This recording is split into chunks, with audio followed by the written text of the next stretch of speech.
In today's video, what is the ideal body fat percentage for a bikini competitor in the off season?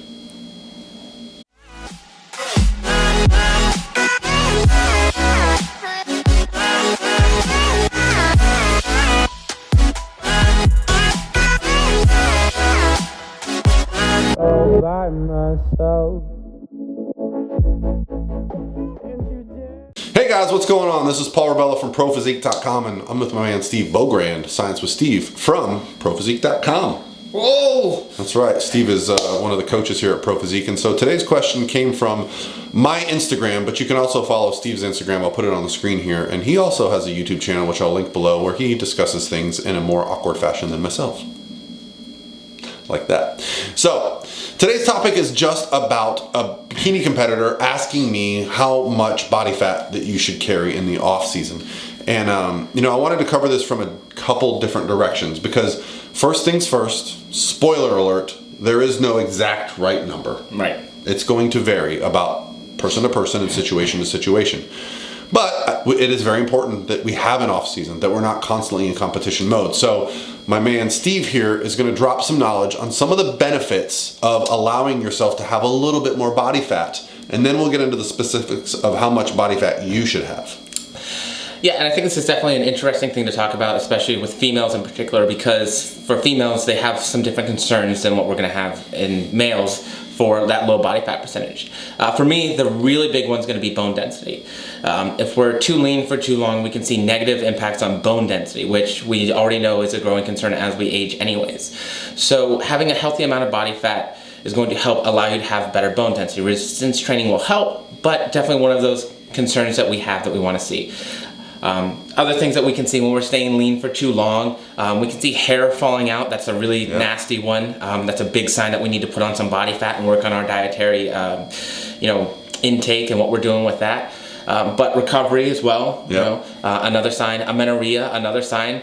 That we just need to add some more calories in, put some more body fat in, and allow things to sort of get back to normal. Obviously, sex hormones and hunger hormones are going to have something to do with how you function and how you feel during that time when you are leaner. If you're super lean, leptin levels are going to be low. That can affect testosterone levels, which can affect your ability to put on lean tissue, which of course is our goal in an off season as well. So there really are a lot of considerations for what we want to pay attention to, that what we can see for biofeedback. For are we too lean, are we maintaining a little bit too lean, and do we need to put on some more body fat? Yeah, so I think the thing that I've noticed as a trend in coaching clients for a few years is that the longer we act as a competitor, meaning we diet down and do shows and come out of it, the better we get at finding that happy place. Because if you know you're a lifetime competitor, meaning you're going to compete every couple years, every year, whatever it may be, there is a value in not getting too far away from stage weight. Yes. As the person that asked me the question said, she's having to diet a long time to take off a lot of the body fat. This can be problematic as well, because if you're dieting for too long to get the body fat off, I find there's an inverse relationship with how well you handle your post-show experience. Yes. The harder you have to diet, generally the harder you're going to rebound.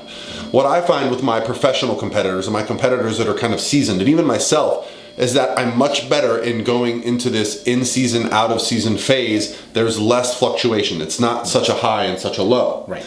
So what we're talking about here when it comes to adding muscle is, for an experienced competitor, very small amounts. We're not adding pounds and pounds of muscle. So there's no reason to add pounds and pounds of body fat. Right. So what I think Steven and I like to do with our clients, in fact I know it's what we like to do, is find the balance between physiology, meaning you feel good in the gym, you're sleeping well, you're eating enough calories that you aren't food focused or binge eating. Correct. Matching that with the psychological component. Are you happy with how you look? Okay. If someone is telling you you need to eat more, but you're already unhappy with how much body fat you have, you need to have a conversation with that person. I feel like sometimes the term reverse diet or bodybuilding can get used to kind of force women to gain weight at a rate faster than they're used to or they would prefer. And they're just afraid to say something. I know I've had girls come to me from other coaches and this has been the situation. With men, I think we handle putting on body fat a little bit quicker, a little bit differently. Absolutely. I don't look at what size jeans I wear. No. It doesn't really matter to me. I have my fat jeans, I have my skinny jeans, and I'm happy to call it that, and neither one bothers me, okay? In fact, when I'm really lean, I miss being kind of bigger, and when I'm really big, I miss being kind of lean. So for men, it's a little bit different, but for women, you know, there is definitely a component there that is related to how good you feel about yourself on a daily basis. You want to look like a professional athlete. You want to look like someone that, you know, goes to the gym. You don't want people to just assume you are not competing anymore because of the way you look. Right. So the most important thing as an individual is to know what you want, know what you're after. And if your coach can help you, then that's the information that's going to best get you to that goal. Making sure that you're feeling comfortable in your own skin is very, very important. Not only for the reasons that Paul talked about, but your overall quality of life is very much so associated with how you feel about yourself and your body image. So sometimes that means that we need to do a little bit of work in working on what we perceive our healthy body image to be. Yeah.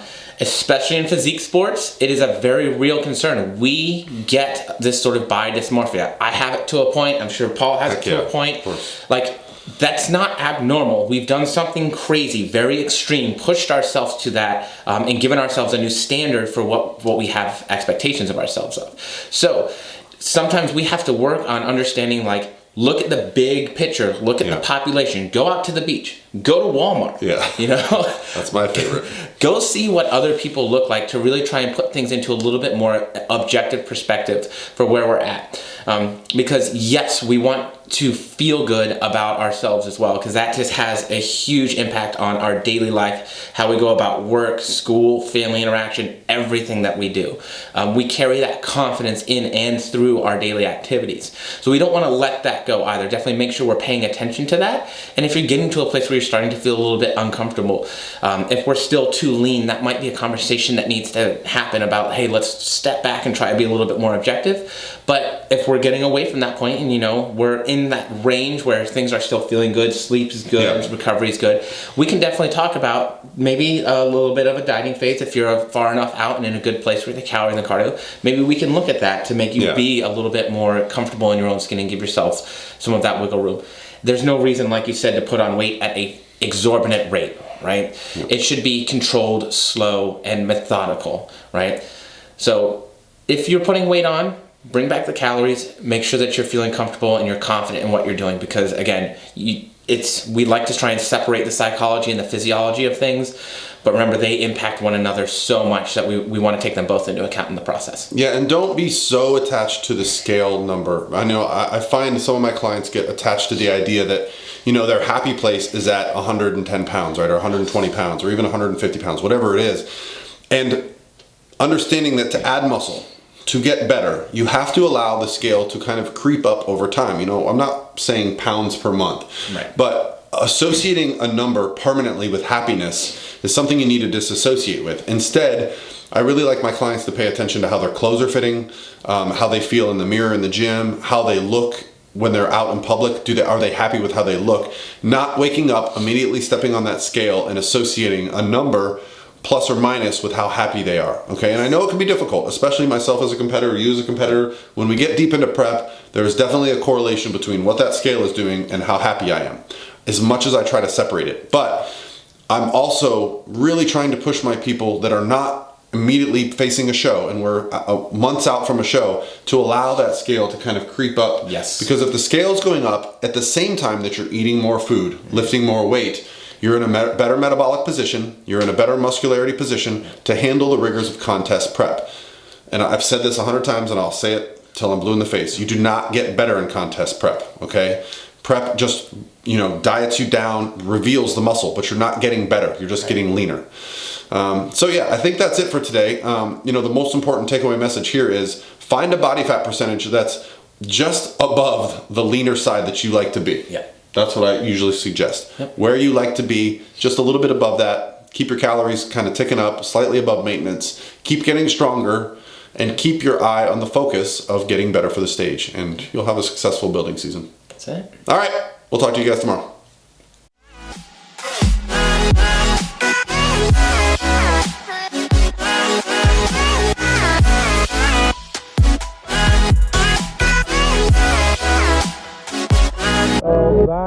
myself.